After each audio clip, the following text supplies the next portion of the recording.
besar dzambun kabir yajibu alaihin nar illam yatubu. Kalau tidak tobat neraka, yakin seyakin-yakinnya mereka neraka. Kenapa? Sama bumi bulat itu dengan kesimpulan Balawi bukan cucu Nabi, yang tidak mungkin bisa dibantah lagi. 160 bidang laut disertifikat, di Bekasi 250 hektar laut disertifikat. Ini udah luar biasa ini. Padahal itu PIK 2 dia sudah beli tanah itu dimulai Kosabi sampai ke Muncung itu ribuan hektar tanah darat. Tanah darat ribuan hektar, ada PSN nih 1.700 hektar mau diambil juga, kan lumayan dia tidak menyiapkan apa namanya sarana sosial. Nah ini pinter, makanya jadi pengusaha itu kudu pinter. Cuma sayang utusan khusus kemarin datangin Rizik Syihab, ngapain itu pemuda minta nasihat tentang kepemudaan kepada Rizik Syihab. Yang mau dinasihatin dari Rizik apa supaya pemuda kita teriak-teriak.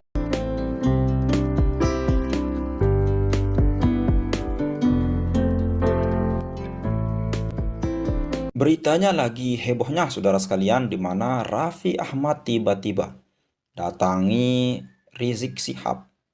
Ini merupakan hal mengejutkan, di mana Raffi Ahmad ini memang sudah dilantik sama Bapak Prabowo, ya jabatannya setingkat menteri lah, sebagai pembina generasi muda Indonesia saudara sekalian. Untuk apa datang ke Rizik Syihab saudara sekalian? Dia belum tahu siapa Rizik Syihab ini. Ini Raffi Ahmad ini perlu tinjau ulang. Kalau bisa ya diberhentiin aja.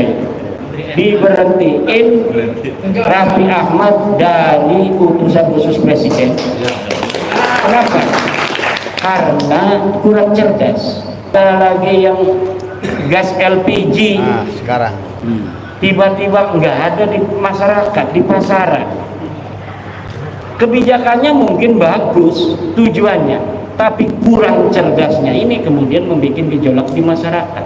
Ini yang harus ditinjau ulang kembali. Nah sekarang menteri kita agama yang baru juga tidak bisa untuk mengoreksi kebijakan-kebijakan menteri agama yang lalu.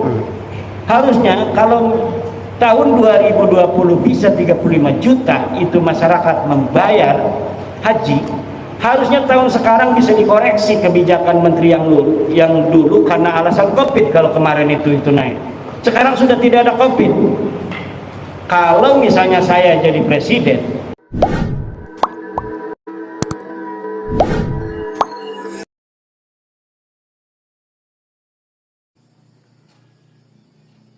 Assalamualaikum warahmatullahi wabarakatuh.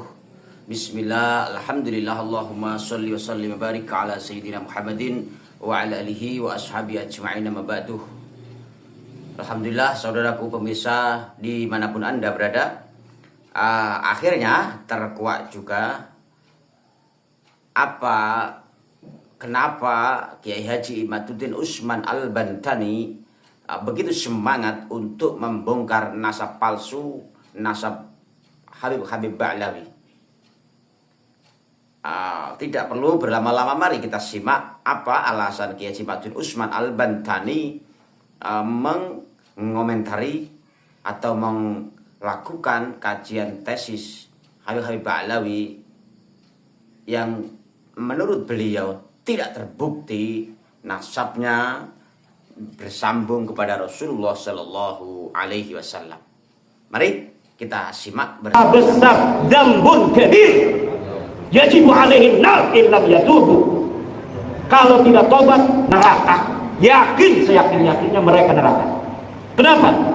Karena sudah jelas 1 tambah 1 itu 2, dia katakan 22. Pokoknya 1 tambah 1 22.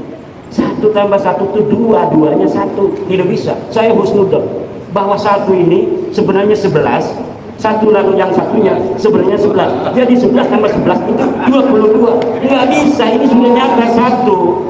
Ininya tambah satu, satu tambah satu, 2. Nggak bisa. Kita husnudzon. Satu ini sebenarnya ada di sampingnya angka satu lagi. Jadi satu itu 11. Tambah 11 sama dengan 22. Ini orang yang model begini sama dengan orang yang hari ini menerima Ba'lawi sebagai cucu Nabi. Diskusi kedaikan, diminta dalilnya tapi mereka menganggap orang-orang yang membatalkan nasab Ba'lawi bukan keturunan Nabi, bil yakin itu sebagai orang-orang pemecah belah umat. Yang mecah belah umat Rasulullah itu ente, yang bakalnya nanti di hari kiamat orang akan menjadi bingung, orang akan menjadi tidak bisa membedakan mana Imam Mahdi asli dan mana Imam Mahdi palsu. Jangan-jangan mereka tidak percaya adanya Imam Mahdi. Dikatakan di dalam ajaran Ahlussunnah wal Jamaah bahwa nanti di hari kiamat Imam Mahdi itu akan keluar dari mana? Dari keturunannya Rasulullah Muhammad SAW. Lah kalau sekarang ini keturunan palsunya kita biarkan, bisa jadi keturunan palsu ini yang akan mengaku sebagai Imam Mahdi kiamat nanti. Dan ini berbahaya buat persatuan umat Islam dikalau umat Islam sedang menghadapi Dajjal, menghadapi pasukan Ya'juj Ma'juj di masa depan. Ini luar biasa. Konsekuensinya berat. Husnudon kepada sesuatu yang jelas sudah nyata. La ibrata bil dhannil bayyini khata'un. Tidak bisa dihitung don yang sudah nyata salahnya. Ba'lawi bukan cucu Nabi ini sudah nyata salahnya, sudah jelas terputus, kitabnya tidak ada, nasabnya bukan orang Arab. Kenapa masih menerima Ba'lawi sebagai cucu Nabi? Kecuali mereka memang ingin menyakiti baginda Nabi besar Muhammad sallallahu alaihi wasallam. Kalau tidak, tolak sebelum mati. Sebelum mati masih saja membela-bela. Yukhafu alaihi su'ul khatimah. Yukhafu alaihi su'ul khatimah illam yatub. Liman qabila anna Ba'lawi min dirati Rasulillah, yukhafu alaihi su'ul khatimah illam yatub. Tub halan, tub halan, tub halan. Insyaallah yukfarlah. Kalau tidak tobat bahaya itu. Kecuali belum ada dalil. Dulu orang-orang tua kita insya Allah masuk surga itu. Dulu sebelum tahun 2022 orang yang mengakui Ba'lawi sebagai cucu Nabi mati mengakui Ba'lawi cucu Nabi, insya Allah diampuni. Tapi setelah tahun 2022 siapa saja yang mengakui Ba'lawi sebagai cucu Nabi kemudian dia mati dalam keadaan membela Ba'lawi sebagai pengakuan sebagai cucu Nabi, yukhafu alaihi su'ul khatimah. Bahaya urusannya ini. Kenapa? Karena memang sudah tidak ada celah sedikit pun bisa dikatakan Ba'lawi sebagai cucu Nabi. Tidak ada satu pun celah. Dulu yang pertama kali saya masih bisa mengatakan ini adalah penelitian bisa salah. Tetapi dialektika selama 2 tahun ini mengerucut pada suatu kesimpulan bahwa memang mereka ini betul-betul memfabrikasi dan menciptakan nasab itu di abad 9 sebelumnya sama sekali tidak ada. Ini yang tugas kita di Jawa Barat ini adalah untuk memberikan pemahaman itu. Wah, katanya nanti memecah belah umat. Ya, Nabi Muhammad datang ke Arab Saudi, itu di Saudi, ketika membawa kebenaran Islam. Ya tentu ada yang menerima, ada yang menolak. Yang menolak dari Bani Hashim ada Abu Lahab, pamannya Nabi. Yang menerima dari keluarga Nabi ada siapa? Hamzah, Abbas. Berperang mereka. Tapi ujungnya qul ja'al haqq wa zahaqal batil innal batil kana zahuqa. Yang benar pasti menang. Yang menang pasti benar. Enggak, yang benar pasti menang. Kalau ada orang batil menang.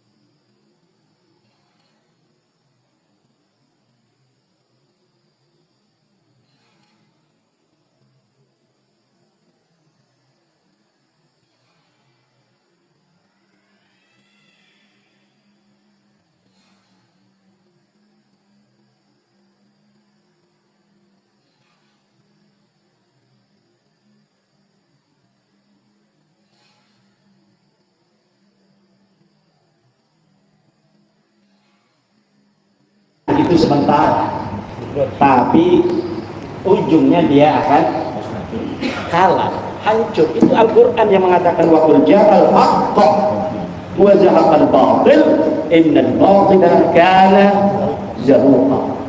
Ini yang harus ditanamkan kepada para pengurus Jawa Barat, pengurus wilayah, pengurus DPD, bahwa kita ini walaupun orang-orang lemah ilmu, lemah duit, tetapi tugasnya mirip sama Rasulullah, mirip dengan para sahabat-sahabat masa lalu, melawan orang-orang kufar Makkah, melawan orang-orang musyriki Makkah yang luar biasa. Mereka menguasai sumber daya di Makkah waktu itu, baik sumber daya ekonomi maupun menguasai sumber daya kepemimpinan. Tetapi Rasulullah munfaridan, sendirian saja pertamanya, dengan keyakinan yang luar biasa. Kemudian istrinya ikut, kemudian siapa? Imam Ali, ponakannya, bukan ponakan, sepupunya ikut, kemudian Abu Bakar ikut, kemudian Sayyidina Umar ikut, lama-lama kemudian banyak, dan akhirnya menjadi kekuatan di dunia hari ini yang paling tinggi dari sisi keyakinan kepada Tuhan adalah di antaranya agama Islam. Walaupun belum mayoritas di dunia ini, para dulur-dulur sekalian, Islam itu bukan mayoritas. Yang sekarang mayoritas adalah Kristen. Islam nomor dua itu Islam. Tapi pertumbuhan terbesar sejak beberapa puluh tahun ke belakang, diprediksi Islam akan menjadi mayoritas beberapa puluh tahun lagi.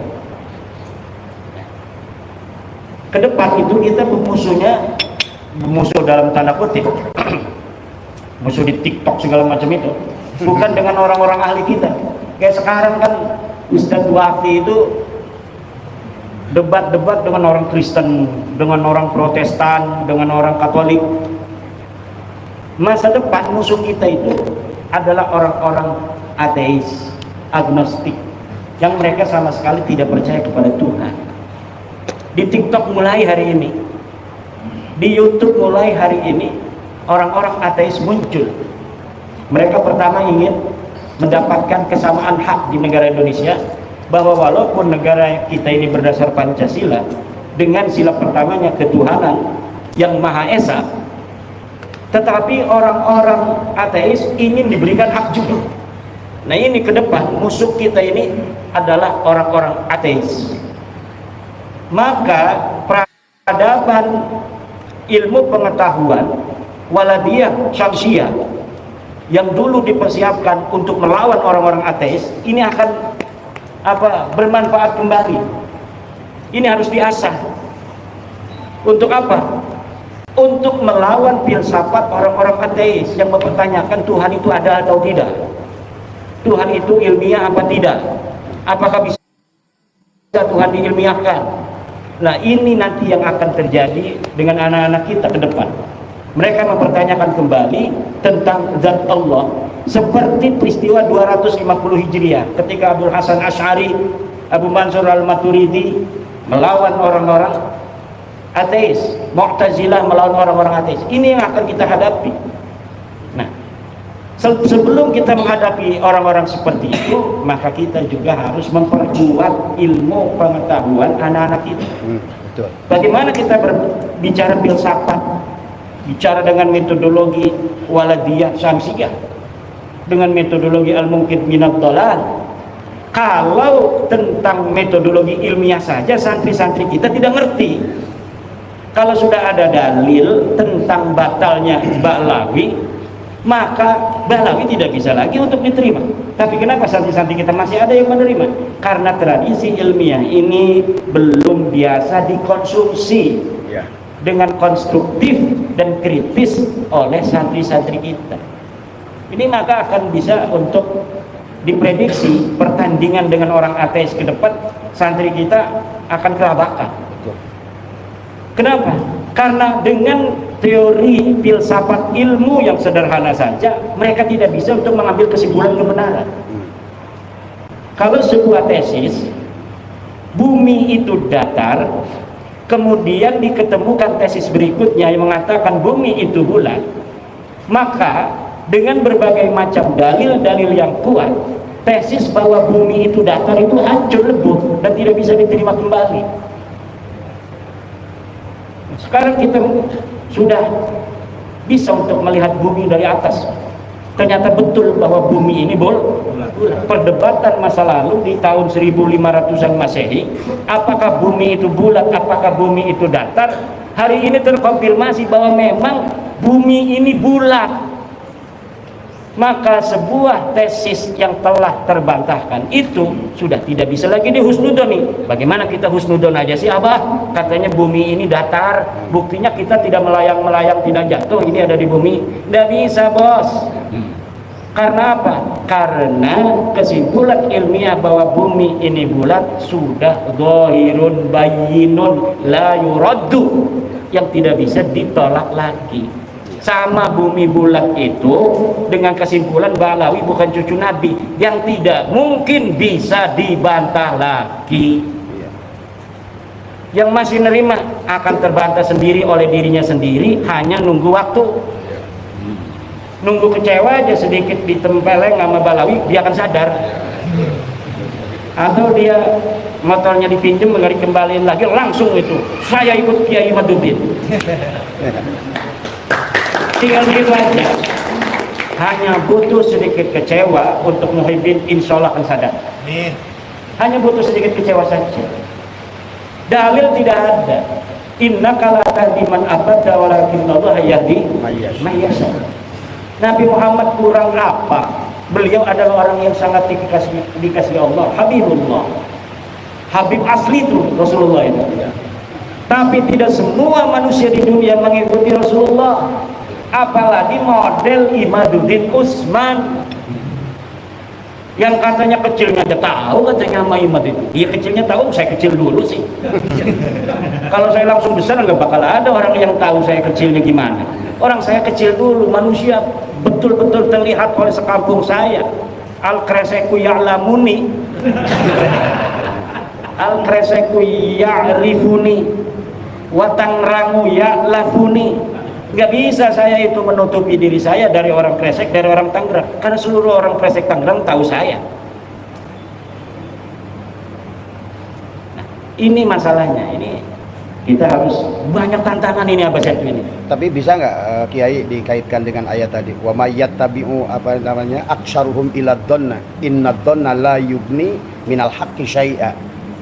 Nah, itu kan Allah berkata tidak boleh kita itu kebanyakan manusia itu hanya hidup dari don. Sementara don itu kata Allah tidak berbeda la yugni minal haqqi syai'a. Berkata selanjutnya wallahu alimun di situ. Berarti harusnya pakai ilmiah kan seharusnya. Ya itu kan perintah Allah sudah jelas. Jelas kan itu. Allah sudah jelas memerintahkan bahwa seluruh manusia itu tidak boleh mengikuti sesuatu yang dia tidak tahu. Itu berarti dibutuhkan ilmu. Iya. Innallaha alim. Di dalam Quran tadi yang disebutkan apa itu iyattabi'una illa dhanna wa in hum illa yakhrusun. Mereka hanya ngira-ngira saja itu. Sedangkan kebenaran itu bukanlah ngira-ngira, dia butuh bukti dan butuh dalil. Dalilnya ada atau tidak ada. Kalau dalilnya sama sekali tidak ada, misal memang di abad keempat ketika Ahmad bin Isa itu hidup, sama sekali nggak ada kitab yang ditulis, sama sekali nggak ada yang ngomong Ahmad bin Isa. Abad ke-5 nggak ada yang ngomong Ahmad bin Isa punya anak berapa, abad ke-6, abad ke-7, tidak ada. Baru tuh, itu masih 50-50 tuh kalau ada orang ngaku-ngaku di abad ke-9. Tapi ini mah di abad 3-nya ditulis Ahmad bin Isa itu. Anaknya ditulis, di abad ke-4 anaknya ditulis, Ahmad bin Isa-nya ditulis, abad ke-5 Ahmad bin Isa ditulis, anaknya ditulis, abad ke-6, ke-7, ke-8 semuanya ditulis. Tidak ada Ubed di sana. Di abad 9 baru ada Ubed, katanya anak Ahmad bin Isa, udah jelas itu bohongnya. Tapi kunaon masih aya nu percaya. Husnudon deh. Iya, husnudon. Iya, la ibrata bil dhannil bayyini khata'uhu. Tidak boleh don itu digunakan lagi apabila jelasnya salahnya sudah Jelas. Ini salahnya sudah jelas. Kita misalnya nyangka Abah Setu itu tadinya asli Bekasi. Namanya Zon nih, boleh aja om tinggalnya di Bekasi. Abah Setu Bekasi. Asli abdi mah. Karena abdi teu nyaho. Pas ngobrol jeung Abah Setu tah di kelompok abdi. Aslinya cenah ti Sukabumi. Atuh teu menang deui abdi ngomong ka jelema bahwa Abah Setu ieu aslinya Sukabumi, aslinya Bekasi. Teu menang deui kumatak naon teu menang. Kumatak abdi geus nyaho elmuna langsung ti Abah Setu. Teu bisa husnudon deui. Teu bisa husnudon deui. Lamun tadina abdi can nanyakeun langsung ka Abah Setu, kumatak Abah Setu ayana di Bekasi, abdi dzon bahwa Abah Setu ieu asli Bekasi. Teu naon-naon ngaranna gadon. Tapi ketika Abah Setu sudah ngomong saya aslinya dari Bekasi, dari Sukabumi, mantan dewan, masya Allah. Berarti sekarang sudah tidak boleh lagi kita ngomong Abah Setu orang Bekasi asli lahir di sini. Kalau sekarang ya orang Bekasi. Kalau sekarang udah asli Bekasi. Kenapa asli Bekasi di sini? Ya tinggalnya di sini, istrinya orang sini. Bukan. Berarti udah al-muhajir dong. Al-muhajir, Abah Setu al-muhajir ila Bekasi. Dan ini kalau ada yang rekam, ini hari ini jadi bukti nanti suatu masa, suatu saat bahwa Abah Setu Setiawan As-Sukabumi Suma Al-Bekasi li'annahu hajara min Sukabumi ila Bekasi. Di sana tahun sekian ditulis. Nah, ini nanti sekarang sudah terpilih ini Abah Setu sebagai ketua baru dari PWILS Jawa Barat. Saya berharap adanya keterpilihan dari Abah Setu ini akan membawa semangat baru bagi Jabar, dan tolong ini yang baru 13 kabupaten supaya jadi minimal 20 kabupaten dalam waktu 6 bulan. Jadi tugas dari saya sebagai ketua Karadeker tim pemilihan ketua PWLS Jabar yang hari ini sudah konklusif bahwa Abah Setu sebagai ketua Jabar memohon kepada ketua terpilih dan jajaran nanti agar dalam waktu 6 bulan dari 27 kabupaten kota ini 20 kabupaten sudah terbentuk PWLS demi tanah Pasundan. Karena ini lagi banyak tantangan iya di Pasundan. Bekasi lautna aya nu ngajual cenah mager, aya nu mager di Tangerang aya eta, di Bekasi aya, di Tangerang 360 bidang laut disertifikat, di Bekasi 250 hektar laut disertifikat. Ini udah luar biasa ini. Apa tujuan mereka itu ya? Ingin laut dikuasai. Apa lebih murah dia itu ya? Kalau beli di Bekasi kan mahal itu di Bekasi tanah. Tapi di Tangerang kan masih murah itu tanah. Tapi mereka mau juga di laut. Padahal itu PIK 2 dia sudah beli tanah itu dimulai Kosambi sampai ke Muncung itu ribuan hektar tanah darat. Tanah darat ribuan hektar, ada PSN nih 1.700 hektar mau diambil juga, kan lumayan dia tidak menyiapkan sarana sosial, sarana umum. Nanti sarana umumnya dari tanah PSN ini. Jadi dia ini aji mumpung, dia beli tanah ribuan hektar, tapi nanti dia tidak menyiapkan wisata untuk umat, untuk masyarakat dari tanah dia yang dia beli. Tapi dia fasilitas sosialnya, pasum dan pasosnya itu nanti dari PSN itu tanah rakyat, tanah asli dari masyarakat Tangerang itu. Nah ini pinter, makanya jadi pengusaha itu kudu pinter. Cuma sayang, ini dia sudah beli ribuan hektar di sawah itu di darat, PSN di tengah itu dikuasai, laut juga mau dikuasai. Dan ini yang hari ini kemudian memicu gejolak di Tangerang. Nah, kalau menteri-menteri yang sekarang sih mungkin dia tidak ikut, tapi menteri dulu ngegeber-geber gitu. Luar biasa. bupati yang zaman dulu ikut-ikutan geter-geter ini, Bupati Bekasi, Bupati Tangerang, sekda segala macam ini. Nah ini tantangannya banyak Jawa Barat. Ya, menteri-menteri ya secara bil jumlah sih banyak yang bagus, tapi banyak juga yang masalah. Dari anak buah Pak Prabowo ini, Pak Prabowo-nya kan luar biasa, semangatnya anti penjajahan, kita harus menunjukkan jati diri bangsa. Tapi beberapa menterinya ada yang bermasalah.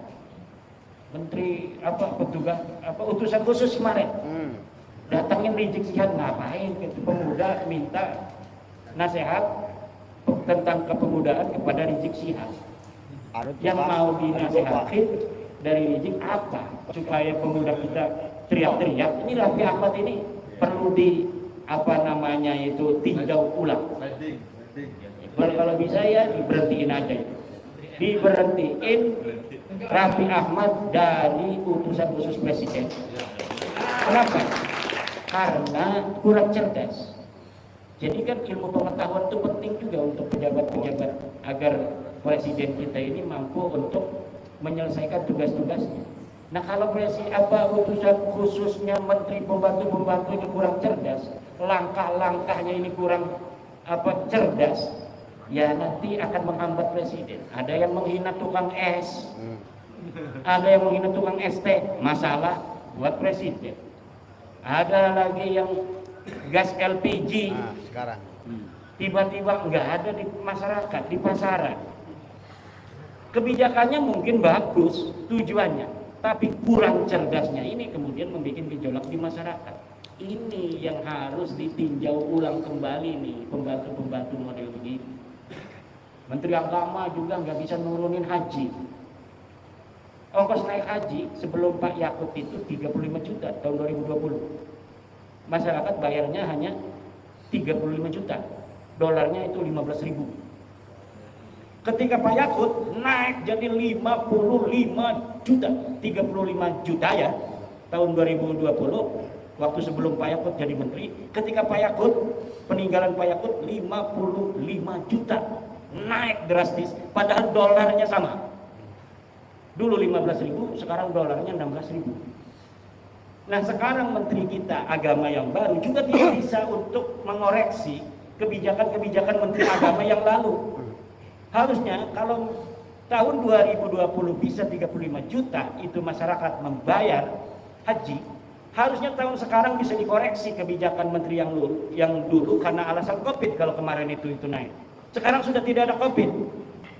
Kalau misalnya saya jadi presiden, saya akan perintahkan menteri agama dulu waktu sebelum Covid bayarnya masyarakat 35 juta itu pergi haji. Sekarang Anda jadi menteri agama harus jadikan ongkos naik haji 35 juta kembali, kalau tidak ente mundur. Karena menteri agama itu standar bahwa dia mampu untuk menjadi menteri agama atau tidak, itu yang paling terlihat adalah dari ongkos naik haji.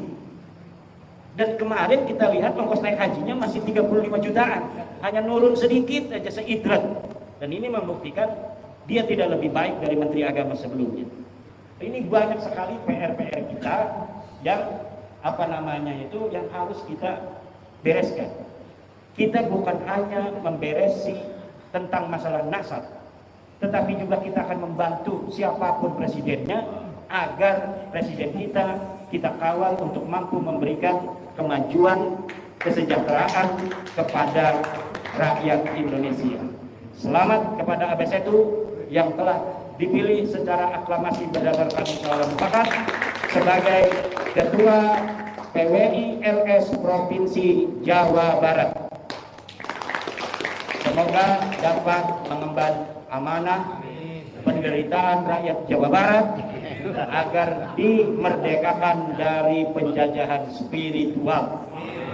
Dan kepada seluruh pimpinan daerah kabupaten yang sudah terbentuk dari 13 kabupaten, 1 komando untuk Jawa Barat, Abah Setu Setiawan. Insya Allah barokah, manfaat dunia akhirat untuk kita dan anak cucu kita ke depan. Wallahu wal muwaffiqu ila aqwamit thoriqin. Wassalamualaikum warahmatullahi wabarakatuh.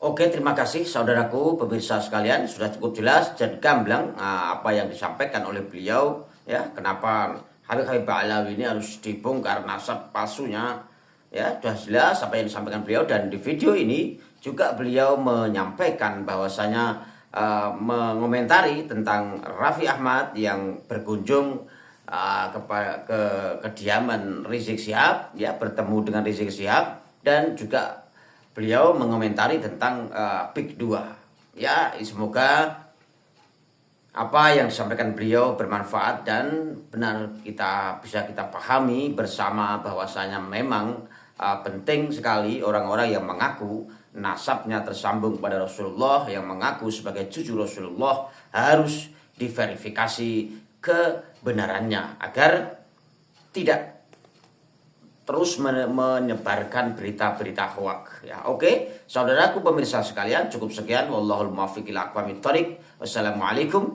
warahmatullahi wabarakatuh. Sing jenenge UAS iku membela khilafah terang-terangan. No video nih, bahkan disampaikan bahwa solusi untuk negara Indonesia ini kurang lebih omongannya itu khilafah. Ibu yang dimuliakan Allah, oleh sebab itu solusi penyelesaian umat ini hanya satu. Apa itu? Khilafah. Tegaknya khilafah, maka selesailah masalah. Takbir.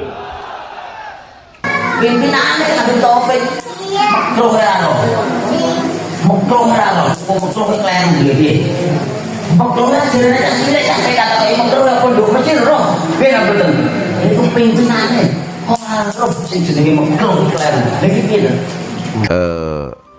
Kalau kan makruh itu kalau ditinggalkan mendapatkan pahala. Kalau tidak ditinggalkan tidak, kalau dilakukan mendapat dosa. Kan begitu ya. Yang perlu dipertanyakan adalah bagaimana mungkin sekelas Ketua Rabita Alawiyah yang sudah berceramah kemana-mana, namun hukum di dalam Islam mengetahuinya. Sungguh fenomena akhir zaman yang mengerikan. Ya tarim, benar-benar. Itu lagu apa ya tarim? Sampai nanti terus selawatan. Ya tarim, hei daerah tarim. Itu mengunggulkan daerah tarim kalau Yaman, daerah yang apa itu? Harusnya sampai orang Jawa kan ya Jawa itu loh. Iya betul borong